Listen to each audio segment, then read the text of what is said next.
This week on Vaticano, we follow Pope Francis for his apostolic trip to Burma and Bangladesh. Learn with us about the life of the Patron Saint of Migrants, an American, and witness how the Vatican is preparing for Christmas. For this and more, Vaticano starts now.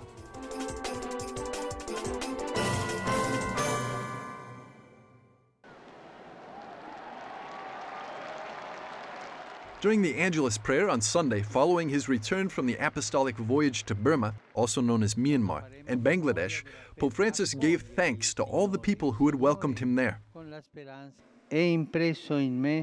Many faces tried by life, but noble and smiling, are deeply impressed on my memory.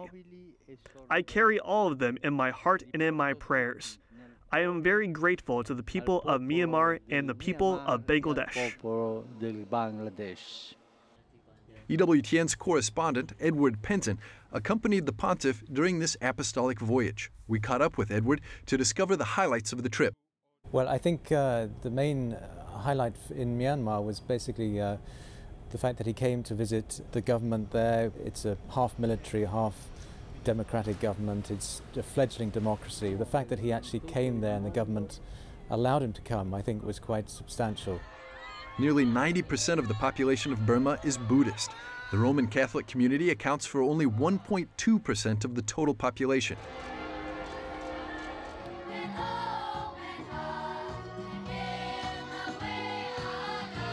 Despite the relatively small number of followers, it was valuable and laudable for the Pope to visit this Asian country. He wanted to stress the importance of unity, and he wanted to really bring peace and reconciliation to Burma, to Myanmar, also called Burma. He wanted to bring peace and reconciliation there, also to Bangladesh as well. That was the aim of the trip. The theme of the visit was peace and love, so it's very much an emphasis on bringing peace to the country after 6 decades of military dictatorship, 6 decades of suffering, and a lot of suffering and hardship. And now it's coming out of that. I think he felt this is a chance to go there and to sort of spread the gospel message of peace and reconciliation. The Pope met with the leaders of Burma's various religious communities and with the Supreme Council of Buddhist monks.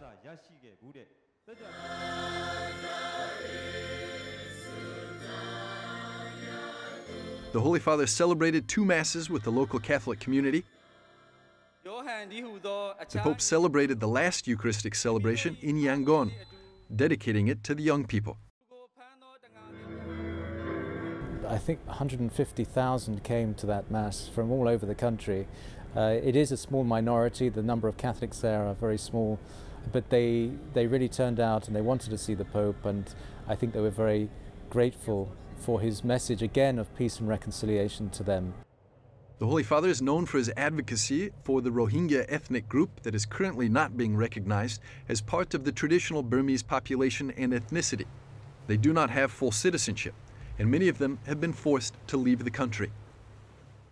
It's quite interesting how when they talked about the Rohingya and why he didn't mention it in Burma, he talked about the importance of the message arriving and being well received, and he felt that if he'd mentioned the word in Myanmar, it would have been the equivalent of slamming the door in someone's face, is the way he put it. And that closes down all kind of dialogue and any kind of movement ahead to get the message across, as it were. So he was keen that in order to for the message to arrive, as he said it was necessary not to mention it there, but to mention it in Bangladesh, where it would go down better. On the 3rd day of his trip, the Holy Father arrived in neighboring Bangladesh. It's a predominantly Muslim country, with the Catholic community making up less than 1% of the population. Well, I think partly because of the media drumming up the issue, his meeting with the Rohingya was very significant. I think everyone knew that he was going to meet them. It was going to be at this interreligious meeting. People were expecting him to meet the Rohingya. He did so, and I think they were glad that he did. He met 16 of them, but also the importance of the message he gave them, I think, went down well. The fact that he said to them, again, put peace behind you, put the war behind you, put the suffering behind you, and go and try and forgive those who've committed hardship against you and harmed you. Very much, of course, the gospel message to them. And he said, he mentioned Rohingya in the context of saying the presence of God is the Rohingya. He says that the God can be seen in all people, regardless of the religion. There is an element of the Creator in all of us, and I think he wanted to stress that, also to emphasize the importance of human dignity among this ethnic group, and just to say they're one of us, and they deserve respect and dignity as much as anyone else. Why did the Pope give so much attention to the Rohingya Muslim minority? I don't know for sure, but I think the Pope would say it's a matter of degree, and that the Rohingya are 600,000 were forced to flee. The UN called it a textbook example of ethnic cleansing. That hasn't been said about the Christians there. The Christians do live in relative peace. There is problems with religious freedom in Myanmar, not at all really in Bangladesh. They live quite happily and peacefully there on the whole. So although there are minorities, their plight is not on the same scale as the Rohingya. The Holy Father ordained 16 new priests during the open-air Mass in Bangladesh and instructed them to work towards the enlargement of the Catholic Church's presence there.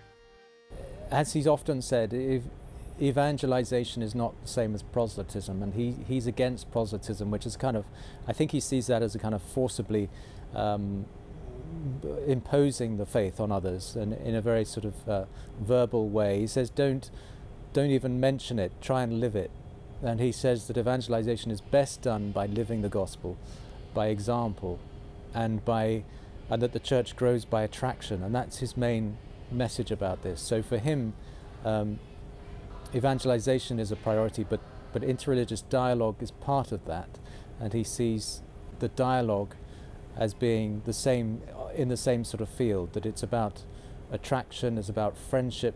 It's not so much about heavy preaching and trying to get them through reason to come to the faith.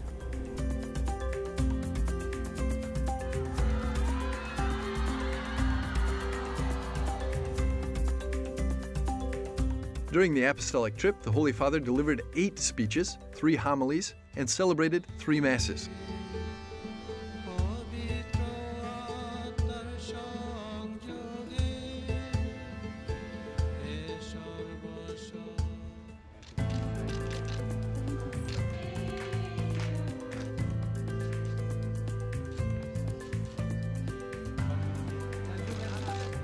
On the flight back to Rome, Pope Francis revealed to journalists that he's planning to travel to India in 2018.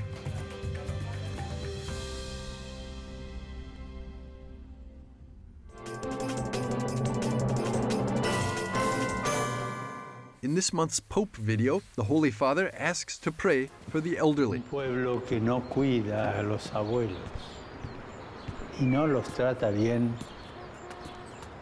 es un pueblo que no tiene futuro.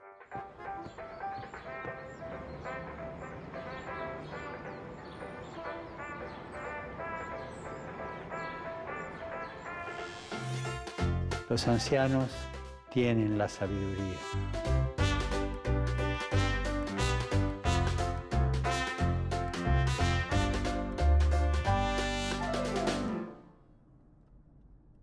A ellos se les ha confiado transmitir la experiencia de la vida, la historia de una familia, de una comunidad, de un pueblo.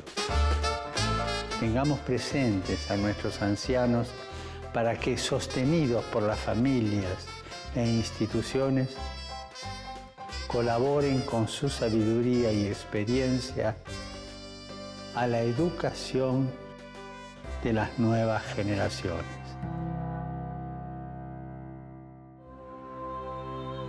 The Pope's video is an initiative developed by the Pope's Worldwide Prayer Network in order to spread the Holy Father's monthly intentions related to the various challenges faced by humanity.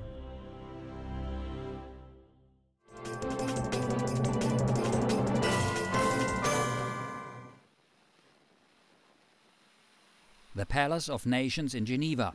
Here, the 2017 meeting of parties to the Convention on Prohibitions or Restrictions on the Use of Certain Conventional Weapons, in short CCW, took place. The CCW covers, for instance, landmines, blinding laser weapons and clearance of explosive leftovers of war. The Apostolic Nuncio to the UN Geneva took the floor. He concluded that the numerous victims of conflicts would leave no room for inaction or compromise. The flexibility of CCW must take into account adequately the nature of modern armed conflicts and the physical, moral, and spiritual suffering that accompany them. Spiritual sufferings, is this something that damages your soul in a way? Is this like trauma? Is this those? I think it is, and this is what we are saying. Spiritual suffering, it means that you are limited or forced to, in order to change your belonging, religious belonging. The illusion of a clean war is in stark contrast with the reality of dramatic, immediate, and long-term humanitarian impact of the use of explosive weapons in populated areas. Now, are there any wars that are humane, civilized, or dignifying? Does this exist? War is always tremendous defeat of humanity, and Holy See considers that any agreement, even if not sufficient, even if not complete and perfect, is much better than no agreement. This is why we stand very firmly behind the formulation and codification of international humanitarian law. The Holy See emphasized the repeated use of incendiary weapons, meaning weapons that use materials such as napalm, thermite, magnesium powder, or white phosphorus. In this regard, the Holy See wishes to reiterate that beside the fact that the use of weapons must comply with the rules of international humanitarian law, it is the use of incendiary weapons, together with the magnitude of their effects on people, that should be regulated or prohibited, regardless of the purpose for which the weapons are primarily designed. Why this approach of either or? Why not just flat out asking for a prohibition? Every participation in the meetings like this is a little bit of compromise for the Holy See and puts us in difficult situation. Certainly, the idea, the papacy, the Pope is clearly against, against. There is no doubt. It's something can be done, but not the others. So it means even compromise, adapting, moderating is better than nothing. And this is exactly what we have to do. The church must think of people. When you see picture of children crying and mothers hurrying around, and I don't know, this is the concern of the church. And we have to do that. And this is why, let's say, when we participate, and our participation is, encouragement of everybody to move toward the right direction, and hopefully the mankind will be able to reach this point. I think it's also a very difficult or a challenge for you as a priest, as a Catholic priest, to sit in meetings where people basically talk about war and how to fight war in this way and the other, but with your presence you try at least to help to minimize the sufferings wherever possible. And also we have to stand behind very strictly, that what we do is not a standard procedure. We do not speak as many others. The others speak in terms of pragmatism, in terms of things, of result. We speak on behalf of the certain, conscious of humanity, which is a human conscience, which is a religious conscience, which is sensibility and advocacy for those who have no voice, for the poor and those who are going to be, at the end, the most damaged. It means people who are not willing to be involved, and children and those who have no protection. Rich people and people who have protection, they escape, but poor stay and they suffer. Nuncio Jurkovic and his delegation hope that substantial progress can be made next year, so that a common ethical and legal framework based on the dignity of the human person can be established.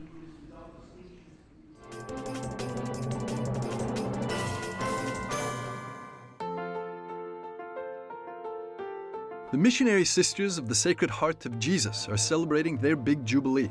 This year marks the 100-year anniversary of the death of their foundress, Mother Frances Xavier Cabrini. She's the first citizen of the United States canonized by the Catholic Church.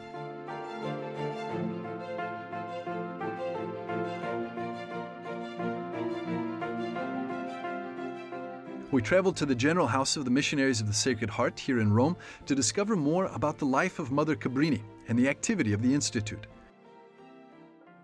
Sisters Barbara Staley and Bernadette Anello showed us the symbols of the Institute and the carefully kept precious diaries of their foundress. The Sacred Heart is our guiding force. Mary, Stella Mars, Star of the Sea, is leading the missionaries to all our different lands. On the ocean, so that was the symbol of the missionary. If you see this little book, it was 1883, a retreat of 1883. Being a missionary of the Sacred Heart of Jesus, our job is to be the hands and the heart and the feet of Jesus. And Mother Cabrini gave us the perfect example of that. Mother Cabrini was born Maria Francesca in 1850 into a simple family in Lombardy, northern Italy. She dreamed of becoming a missionary, and at the age of 20, she joined the Daughters of the Sacred Heart and chose the name Francis Xavier, after the great evangelist of Asia. Her dream was always to go to China. She went to the Holy Father, Pope Leo XIII, and made that request, and he instead said, "I need you somewhere else." And his famous words were, "Not to the east, but to the west." And St. Francis Cabrini went to the United States to help Catholic refugees, mostly Italian immigrants. Some people wanted to keep her in New York, because that's where she first landed, but she always said, the world is too small. And so she would never limit herself to just one location. And her travels started across the United States, down into Central and South America, that spanned her whole lifetime, so that by the time she went home to God in 1917, she died in Chicago, she had established 67 different missions. Finally, Mother Cabrini achieved the dream of her life. Shortly after her death, about 5 or 6 years after her death, the next General Superior was able to open up actually I think we had 4 missions in China, and we were there for 27 years. We had Chinese sisters as well, but left during the Great Persecution, and I think we left there in around 1950. During the Jubilee year 2000, St. John Paul II proclaimed Mother Cabrini the patron saint of migrants. Her legacy is alive and well. You don't have to read very many newspapers or listen to the news on television or the internet to know that the immigration issue is very much with us. People do not leave their country because they want to. You leave your country because there's something huge that motivates you.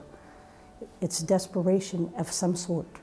You do not get on a boat overcrowded when you are frightened of the ocean, don't know how to swim, and something that is not seaworthy, and try to cross the Mediterranean Sea unless you're desperate. Today, missionaries of the Sacred Heart of Jesus and their lay collaborators are active in 15 countries on 6 continents, following the example of Mother Cabrini, bringing the love of Christ to the world through the corporal works of mercy, feeding, sheltering, and educating. This is a wonderful life.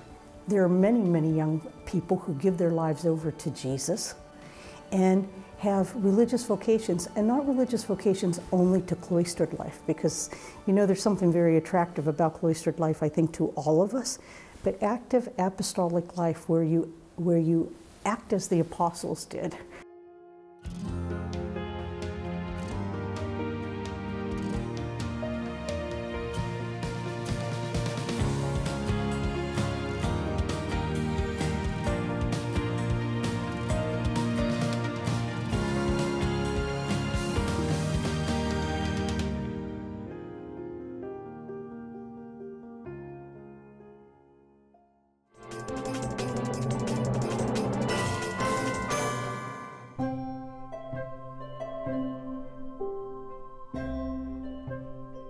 In the Cortile delle Statue, the courtyard of the statues at the exact place where the Vatican Museums were founded, there's a statue of Hermes posing in splendid isolation. Permanently frozen in motion with perfect proportions and facial expression, he looks alive.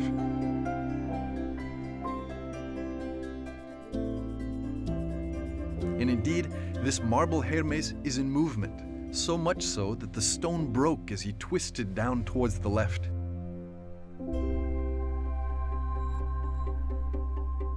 The man in charge of the Vatican Museum's marble restoration labs, Guy de Ros, explains why the statue was moving.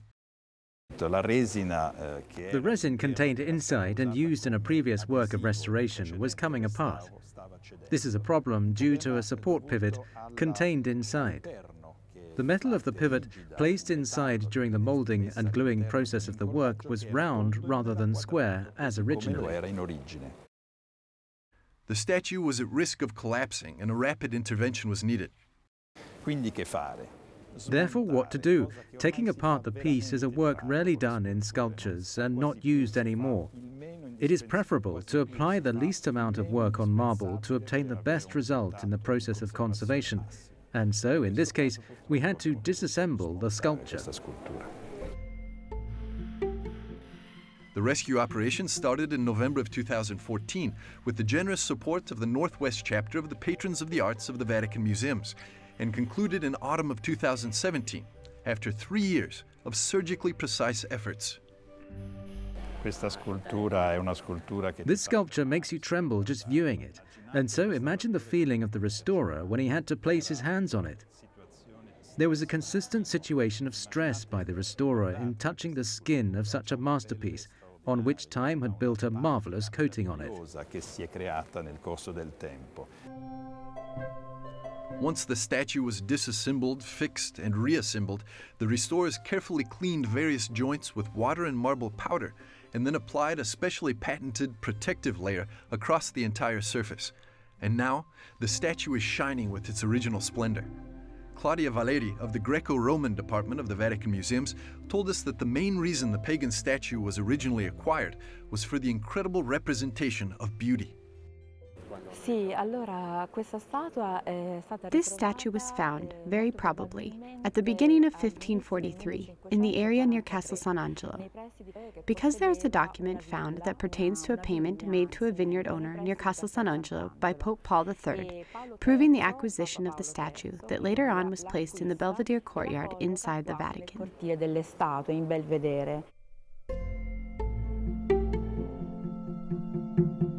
The courtyard of the statues in the Vatican Museums collects the most aesthetically valuable classical sculptures. These masterpieces influenced and inspired some of the greatest artists of all time, such as Michelangelo and Raphael, that gave life to the Christian Renaissance.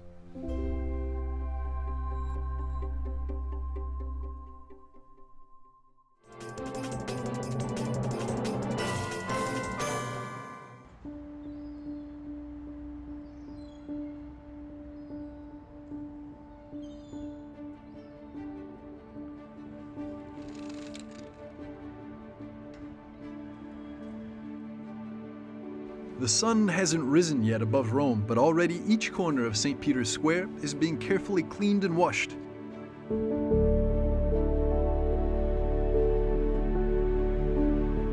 The Vatican is preparing to put up the Christmas tree, which this year traveled from the dense woods of Poland. It took 12 days, and then we were traveling only by night through Poland, Germany, Austria. And only here, the last 2 days, we could travel by day. So yeah, it was tough. We didn't sleep a lot, but we are here, so we make it.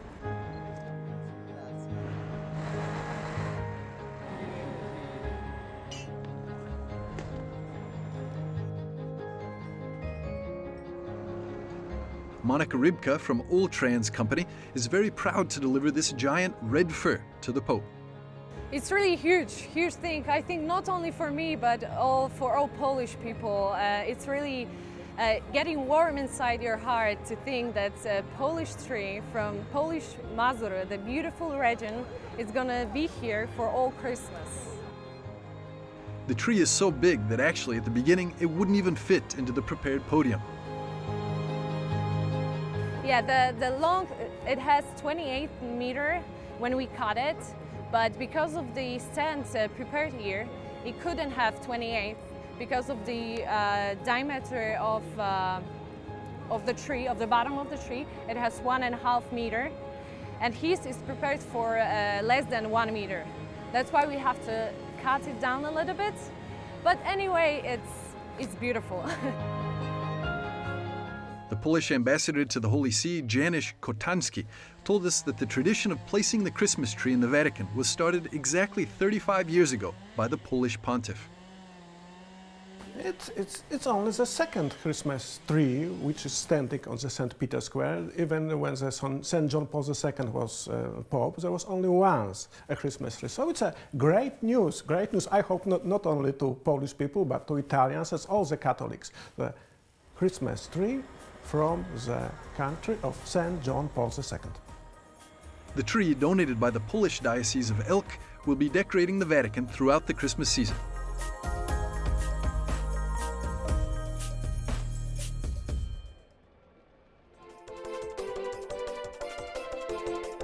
Join us next week on Vaticano and learn how an Italian city inspired the writer C.S. Lewis to write the Chronicles of Narnia. Thanks for watching.